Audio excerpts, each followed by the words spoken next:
sa amin pong pinakamamahal na tagapamahalang pangkalahatan, ang kapatid na Eduardo V. Manalo, at pangalawang tagapamahalang pangkalahatan, ang kapatid na Angelo Eranio V. Manalo, mula po sa distrito ng General Santos City, South Cotabato.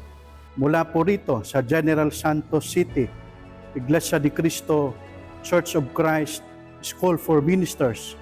Kami po mga ministro, manggagawa at nag-aaral sa pagkaministro ay buong puso po na bumabati sa inyo ng